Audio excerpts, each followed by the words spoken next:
ونصلي ونسلم على رسوله الكريم اما بعد فاعوذ بالله من الشيطان الرجيم بسم الله الرحمن الرحيم قال الله تبارك وتعالى في الكلام المجيد والفرقان الحميد سبحان الذي أسرى بعبده ليلا من المسجد الحرام إلى المسجد الأقصى الذي باركنا حوله لنريه من آياتنا إنه هو السميع البصير قال الله تبارك وتعالى في مقام الآخر دنا فتدلى فكان قاب قوسين أو أدنى صدق اللہ مولانا العظیم وصدق رسولہ النبی الکریم ونحن علی ذلک لمن الشاہدین والشاکرین والحمد للہ رب العالمین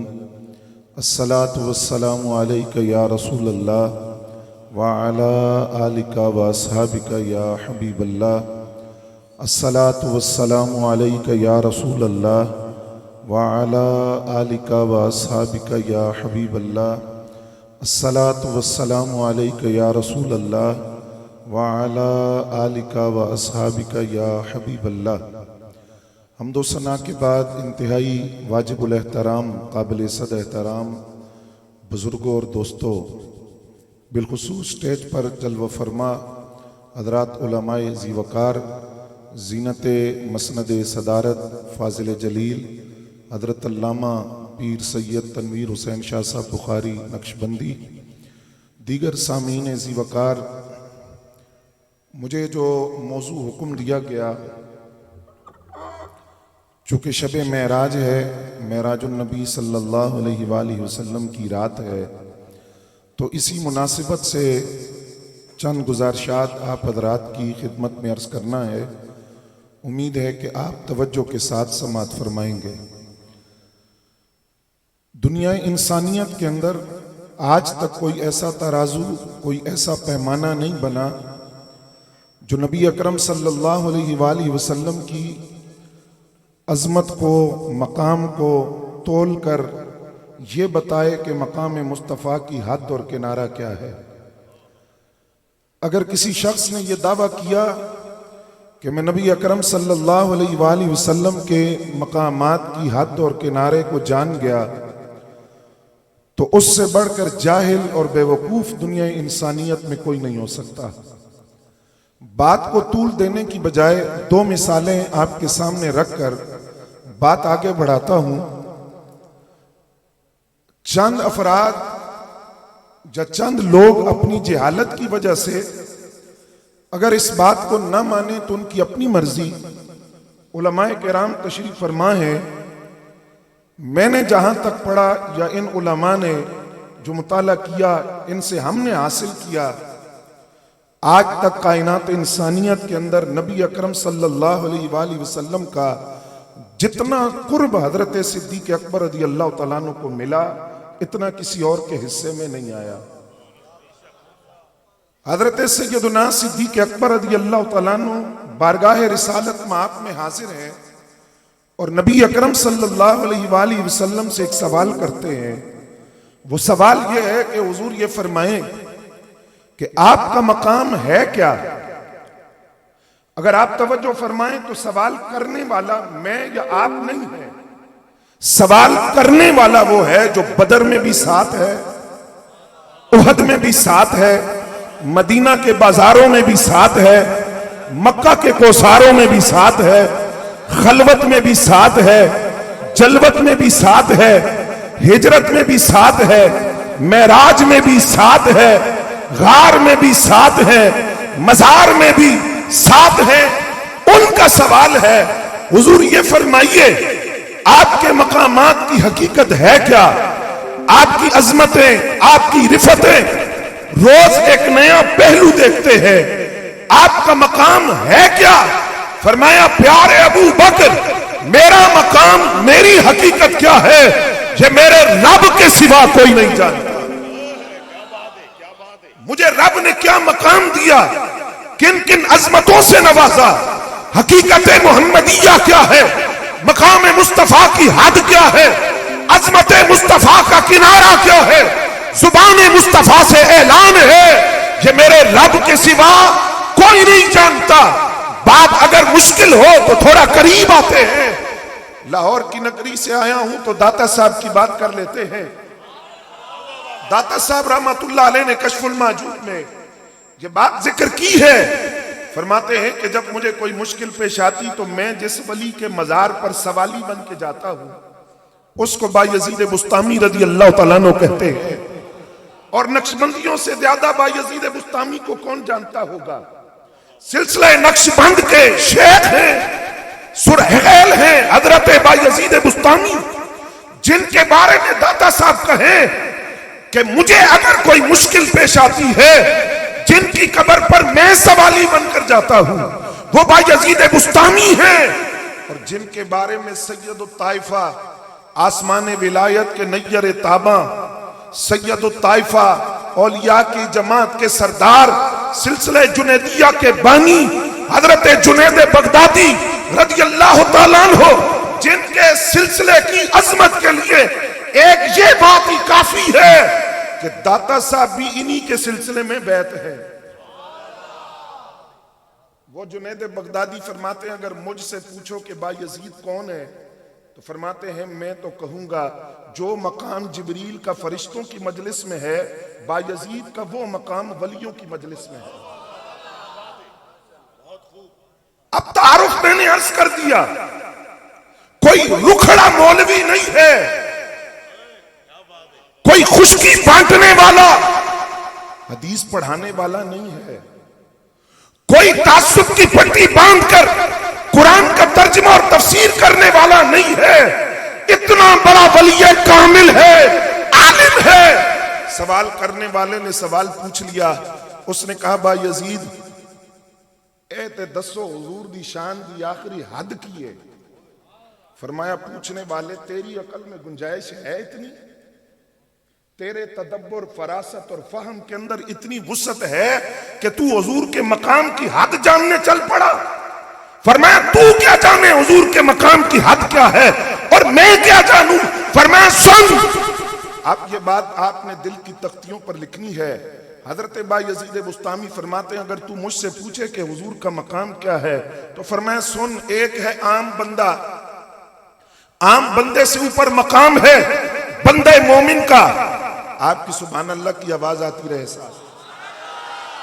عام بندے سے اوپر مقام ہے بندے مومن کا، بندے مومن سے اوپر مقام ہے نیک مومن کا، نیک مومن سے اوپر مقام ہے شہید کا، شہید سے اوپر مقام ہے مجتہد کا، مجتہد سے اوپر مقام ہے اوتاد کا، اوتاد سے آگے مقام ہے اقطاب کا، اقطاب سے آگے مقام ہے ابدال کا، ابدال سے آگے مقام ہے غوث کا، غوث سے آگے مقام ہے غوث اعظم کا، غوث اعظم سے آگے مقام ہے تابی کا، تابی سے آگے مقام ہے صحابی کا، صحابہ میں بیت رضوان والے افضل، بیت رضوان والوں پر احد والے افضل، احد والوں سے بدری صحابہ افضل، بدری صحابہ سے عشرہ مبشرہ افضل، عشرہ مبشرہ سے نبی کے چاروں یار افضل، اور نبی کے چاروں یاروں میں پوری جماعت صحابہ کے امام حضرت صدیق اکبر رضی اللہ تعالیٰ عنہ ہے.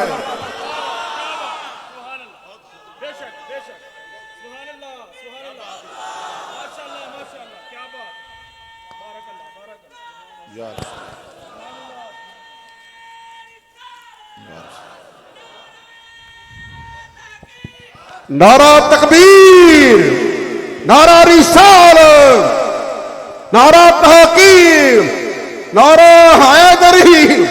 پروفیسر علامہ بشار صدیق ہزاروی صاحب سرمایہ اہل سنت، مسلک آقا اہل سنت و جماعت، آستانہ عالیہ حضور دادا دی نگری. پوری جماعت صحابہ کے امام حضرت صدیق اکبر رضی اللہ تعالیٰ عنہ. میں نے بات ویسے بھی کھل کے کرنی تھی، اب شاہ صاحب نے حکم بھی دے دیا کہ بات آپ کھل کے کریں. اور ویسے بھی جہاں مفتی اعظم پاکستان رحمت اللہ علیہ کے علمی دسترخوان کے خوش چین بیٹھے ہوں وہاں بات کھل کے ہی کی جاتی ہے. تو میں بالکل اپنی گفتگو کی ابتدا میں آپ سے یہ عرض کر دوں کہ آپ جس آستان کرم پر بیٹھے ہیں، جس مرکز پر بیٹھے ہیں، عقیدے میں جھول ہو سکتی نہیں. ہم اہل سنت و جماعت کا عقیدہ ہے ثانی اثنین. قرآن نے کہا دو میں سے دوسرے کون؟ حضرت صدیق اکبر. تو پہلا کون؟ سرکار دو عالم صلی اللہ علیہ وسلم. تو یہ بات یہاں سے آپ نے لے کر جانی ہے عقیدے کی. ایمان میں پہلے سرکار دوسرے صدیق اکبر. تبلیغ میں پہلے سرکار دوسرے صدیق اکبر. نصرت فی الدین میں پہلے سرکار دوسرے صدیق اکبر. جہاد میں پہلے سرکار دوسرے صدیق اکبر. ہجرت میں پہلے سرکار دوسرے صدیق اکبر. جہاد میں پہلے سرکار دوسرے صدیق اکبر. روزے میں دفن ہونے میں پہلے سرکار دوسرے صدیق اکبر. میدان حشر میں آنے میں پہلے سرکار دوسرے صدیق اکبر. جنت میں داخل ہونے میں پہلے سرکار دوسرے صدیق اکبر.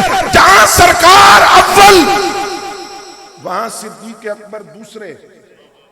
اور جب بات امت کی آئے تو عقیدہ گویوں سے نہیں لیں گے, عقیدہ میراثیوں سے نہیں لیں گے, عقیدہ جاہل ناتھوانوں سے نہیں لیں گے, عقیدہ ٹکے ٹکے پر عقیدہ بیچنے والوں سے نہیں لیں گے.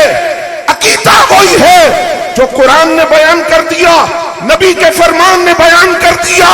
عقیدہ وہی ہے جب سرکار کے ساتھ ہو سرکار کا پہلا نمبر, پھر ابو بکر دوسرے, اور جب امت کے ساتھ ہو تو پھر یہ عقیدہ گویے میراثی نہیں دیں گے. قرآن اور سارے قرآن نے دیا دمادم مست کلندر ابو بکر دا پہلا نمبر. نعرہ تکبیر, نعرہ رسالت, نعرہ تحقیم, نعرہ حیدری. شان صدیق اکبر, شان صدیق اکبر, مسلک اہل سنت و جماعت. یہی عقیدہ مولا علی المرتضیٰ کا بھی ہے. آپ نے فرمایا کوڑے مارو اسے, 80 کوڑے مارو جو مجھے ابو بکر و عمر پر فضیلت دے. کیا مقام ہے فاتح خیبر کا, داماد رسول کا, شیر خدا کا, جن کے لیے اعلان ہوا من کنت مولاہ فہذا علی مولاہ, اور جن کو حضور صلی اللہ علیہ وسلم نے اپنے کندھوں پر اٹھایا. تو یہ اہل سنت کا عقیدہ ہے, کوئی جھول نہیں ہے. لیبل لگاؤ ناصریت کے خارجیت کے, تمہاری مرضی. ہمارا عقیدہ یہ ہے کہ ہجرت کی رات جن کو بستر پہ سلایا وہ بھی اہل سنت کی جان, جن کو سفر کا ساتھی بنایا وہ بھی اہل سنت کی جان. یا یوں کہوں جن کو سرکار نے کندھوں پر اٹھایا وہ بھی ہماری جان, جنہوں نے سرکار کو کندھوں پر اٹھایا وہ بھی ہماری جان. یا یوں کہوں جن کے سر پہ سرکار نے دستار رکھی وہ علی بھی ہماری جان, اور جنہیں سرکار نے مصلی پر کھڑا کیا وہ صدیق اکبر بھی سنیوں کی جان ہے. نعرہ تکبیر, نعرہ رسالت, نعرہ تحقیق, نعرہ حیدری. اچھا چلیں حضرات, اب یہیں سے بات آگے چلتی ہے کہ حضور صلی اللہ علیہ وسلم کے مقامات کی حد, آپ کی عظمتوں کا کنارہ کائنات انسانیت میں کوئی جانتا؟ سارے ذرا بلند آواز سے بولے, کوئی جانتا نہیں ہے. معراج النبی کی رات ہے. واقعہ معراج النبی اختصار کے ساتھ آپ کی خدمت میں عرض کر کے بات آگے بڑھاتا ہوں. نبی اکرم صلی اللہ علیہ وسلم آج یعنی 27ویں رجب کی 27ویں شب حضور صلی اللہ علیہ وسلم حتیم کعبہ میں آرام فرما ہے. اور یہ بات ذہن میں رکھیے, نبی کی نیند اور امتی کی نیند میں فرق ہوتا ہے. سرکار فرماتے ہیں تنام عینا یا ولا ینام قلبی, میری آنکھیں سوتی ہیں میرا دل بیدار رہتا ہے.